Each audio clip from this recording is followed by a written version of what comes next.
गोजूबावीमध्ये आज एक विमान अपघात झालेला आहे आणि ही जी विमान प्रशिक्षण संस्था आहे रेडबर्ड, या रेडबर्ड प्रशिक्षण संस्थेचं हे विमान आहे.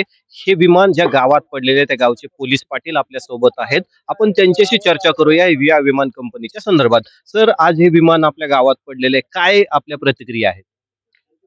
गोजोबावी गावात रेडबर्ड नावाची कंपनी एक पायलट ट्रेनिंग देते. तर या विमान कंपनीचा कायम हा भोंगळ कारभार आहे. कायमच ह्यांची सारखी विमानं पडत असतात आहे. गोजोबावीत अजून एक कारभार एव्हिएशन पण आहे. पण त्यांचं काम थोडं तरी ऑफिशियल असतं. ह्यांना कितीही वेळा सांगितलं तरी ह्यांचा काही चर्चेतनं आम्हाला असं कळलं की यांचा परवाना रद्द केला. पण तरी पण ह्यांचं अजून चालू आहे विमान ट्रेनिंगचं. आणि गोजोबावीकरांच्या जीवाला ह्या विमान कंपनीचा धोका आहे. कधी ह्यांचं विमान कुठं पडेल काही सांगता येत नाही. आमच्या महिला वर्ग शेतात काम करत असतो आणि ही विमान कंपनी आमच्या गोजबावी हद्दीतनं बंद करावी अशी आमची मागणी आहे. काय नेमकं असे अपघात होतात? या अपघाताबद्दल तुम्ही त्या कंपनी बरोबर बोलणं झालंय का तुमच्या गावाच्या सुरक्षिततेच्या संदर्भात? आम्ही कंपनीत गेल्यानंतर कंपनीवाले आम्हाला म्हणतात आम्हाला गावाची गरज नाही. त्यामुळे त्या गेटमध्ये सुद्धा कुणाला येऊन देत नाहीत. गेटच्या आत एंट्री देत नाहीत. ते सरळ सांगतात की आम्हाला गावाची गरज नाही. प्रशासनाकडे तुमची काय मागणी?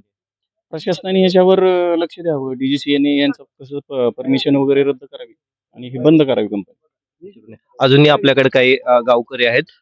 तुम्ही हा अपघात आज होताना पाहिला आहे. तुमच्या जवळ हा अपघात झालेला आहे. काय सांगाल अपघाताविषयी? आमच्या घरापासून खरं तर हा 1.5 किलोमीटरच्या अंतरावरती अपघात झालाय. पण हा रेडबर्डचा पहिला अपघात नाही. रेडबर्डचे पायलट वारंवार स्टंट करतात. इथं शेजारी एक पाझर तलाव आहे. त्या पाझर तलावावरती ते फुल तलाव भरल्यानंतरनं ते वरतून विमान नेतात आणि त्याची लाट तयार होताना ते बघतात.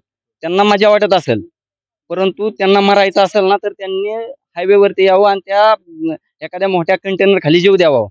जे लोक शेतकरी आहेत त्यांना जगायचंय. परमपूज्य डॉक्टर बाबासाहेब आंबेडकरांना जो घटनेनं अधिकार दिलाय, तो तो आमचा आहे आणि आम्हाला सन्मानानं, स्वाभिमानानं जगायचंय. आम्ही काही कोणाच्या त्यांच्या ह्याच्यावरती जगत नाही. ते आमचे गावातील प्रमुख लोक त्यांच्याकडे काही लोकहिताचं काम घेऊन गेले, तर ते 3-3 तास त्या गेटवरती उभा करतात आणि निरोप देतात बाहेर, की आम्हाला गावची गरज नाही. तुम्ही आता ज्या तळ्याविषयी बोलला, त्या तळ्याच्या किती उंचीवरून हे विमान फिरवलं जातं आणि स्टंटबाजी केली जाते? 20 ते 30 फुटावरून वरतून विमान फिरवतात आणि त्याच्या हवेच्या दाबामुळं तिथं ती लाट तयार होते. हे वारंवार आम्ही पाहिलेलं आहे आणि बऱ्याचदा त्यांच्या कामगारांना पण सांगितलं, परंतु ते काय कोणते हे करत नाहीयेत, लक्ष देत नाहीयेत. काय ग्रामस्थ म्हणून तुमची काय मागणी आहे? ग्रामस्थ म्हणून याच्यावरती कडक कारवाई व्हायला हवी आणि यांचे जे पायलट जे स्टंट करतात ते पहिले बंद व्हायला हवे, नाहीतर यांचा परवाना रद्द व्हायला पाहिजे. यांना दुसऱ्याला मारायचे कुणी हे केलेले नाहीये, परमिशन दिलेली नाहीये किंवा प्रशासनासारखं मेल्यानंतर पोस्टमॉर्टम करण्यात काही चव नाही. याच्यावरती अगोदरच कारवाई व्हायला हवी, याची चौकशी व्हायला हवी. आज देखील हा जो विमान अपघात झाला, ज्यावेळेस विमान खाली पडलेलं आहे, त्यावेळेस ते एका विजेच्या खांबाला धडकलेलं आहे. याविषयी काय मत? हे मेन लाईनची जे खांब आहे त्याला धडकलंय आणि आम्ही बऱ्याच वेळा असं बघितलंय की मेन लाईन बंद केली तरी वायरमेन सेफ्टी युजर करूनच त्याचं काम केलं जातं. जर दुर्दैवानं तारा खाली पडल्या असत्या आणि त्याचं जरी बंद झाली असती तरी त्याचा जो आर्थिंगचा सप्लाय आहे तो चालू राहतो. त्याच्यामुळे जीवितहानी मोठ्या प्रमाणावर धोका होता. ठीक आहे. तर या ठिकाणी आपण पाहतो की ग्रामस्थ संतप्त झालेले आहेत आणि ही जी रेडबर्ड कंपनीचे पायलट आहेत ना, हे पायलट इथं जे तळ आहे त्या तळ्यावर स्टंटबाजी देखील करत आहेत. या रेडबर्ड कंपनीला लवकर चाप बसावा, अशा पद्धतीच्या ग्रामस्थांच्या या ठिकाणी संतप्त प्रतिक्रिया आज आपण पाहत आहोत. कॅमेरामॅन महेश संतोष.com महाराष्ट्र बारामती. आज गोजूबावी या ठिकाणी एक विमान आहे, शिकाऊ विमान आहे. शिकाऊ विमान या ठिकाणी पडलेलं आपण पाठीमागं पाहत आहात. रेडबर्ड ही एक शिकाऊ विमान संस्था आहे. या संस्थेचं हे विमान आहे. हे विमान पडलं. इथं काही ग्रामस्थ आहेत. या ग्रामस्थांना ह्या जे विमानाचे अपघात होतात याचे वारंवार यांना खूप मोठं नुकसान होत आहे. यांच्या जीवितावर सुद्धा बऱ्याच वेळेस हे प्रकरण आलेलं आहे आणि आज ज्या ठिकाणी हे विमान पडलं त्या ठिकाणाहून अगदी 100 मीटर अंतरावर एक आजी होत्या आणि त्या इथं शेतकाम करत होत्या आणि शेतकाम करत असताना हे विमान आहे ते विमान या ठिकाणी पडलेलं आहे. इथं काही ग्रामस्थ आहेत, त्या ग्रामस्थांबरोबर आपण चर्चा करूया.